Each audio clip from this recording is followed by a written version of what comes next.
The Freedom Convoy has arrived in Europe and protests are already happening in France and Belgium and the Netherlands, and now it's spreading to more countries. The authorities don't like this, so they've now banned the protests in most places and are now threatening the demonstrators with up to 2 years in prison if they continue. Because I guess if you have power, then why not just use it to stop any kind of peaceful protest against you?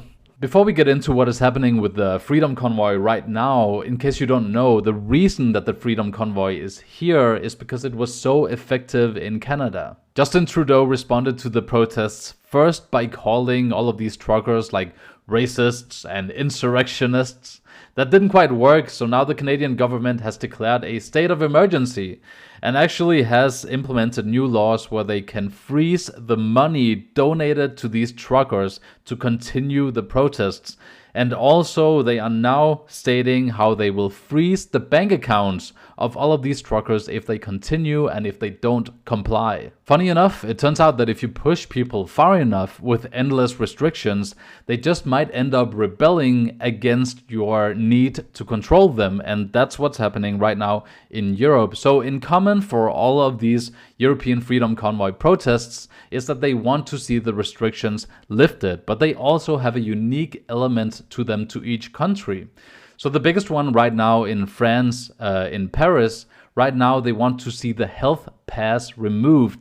They say that this pass sanitaire is dividing people up into two groups, the vaccinated and the unvaccinated, and they want to see it gone. And in a response, the French government is saying, you know what? This is too much. We're just going to ban protests. Like, we're just not going to allow them at all. This is too much for us to handle. Take a look at this from BBC. Freedom Convoy, Paris protest banned by police ahead of arrival. It didn't even begin before they banned it.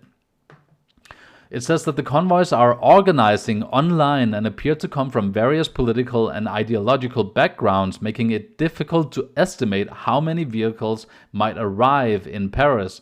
But one of the largest online groups have more than 350,000 members, and French media report that several convoys have already left cities in France.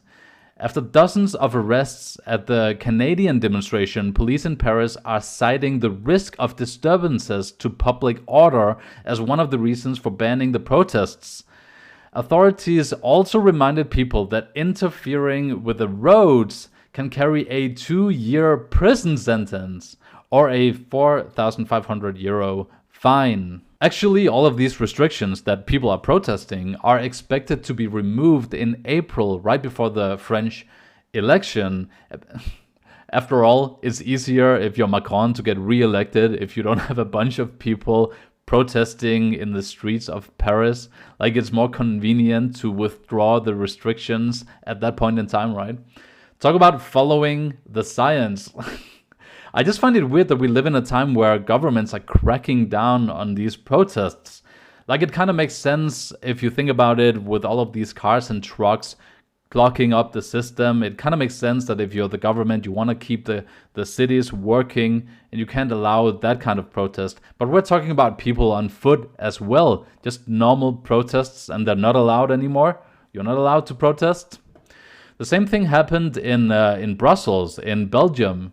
Just a couple of days ago, where a huge protest was supposed to take place in front of the EU headquarters, because the EU has been talking a lot about making vaccines mandatory all across the EU, which is, by the way, hugely unpopular.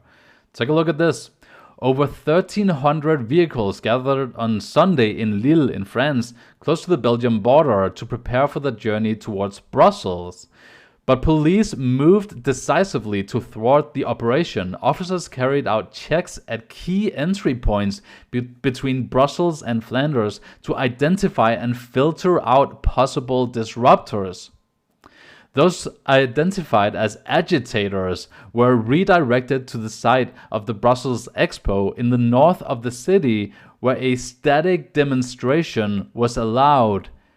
Isn't that nice? A static, not a peaceful demonstration, just a static demonstration. Like, that's what you guys are allowed.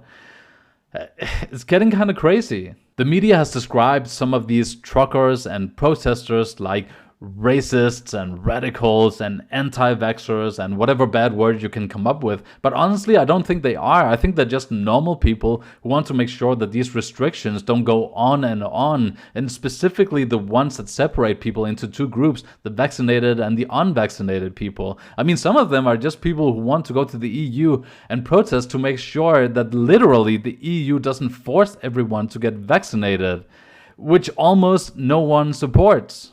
It's also interesting to see how the media supports the government on this issue, and not just in the US and Canada either, but in Europe as well. And I thought the media was supposed to keep the government in check, not go lockstep, hand in hand with the government and enforce the narrative. Which is something that's really worrying during this pandemic, is how the media is beginning to work with social media companies and governments to push out a narrative and censor the wrong opinion. That's why I think these protests are really important, and that we can't just let the government shut them all down, because some of these opinions are no longer valid on social media. They're not allowed. So if you can't go out in public and protest like these people are doing, then they have no place for the voices to be heard. And it's very important that we protect that right, especially when it's opinions that goes against the approved narrative, the opinion of the elite.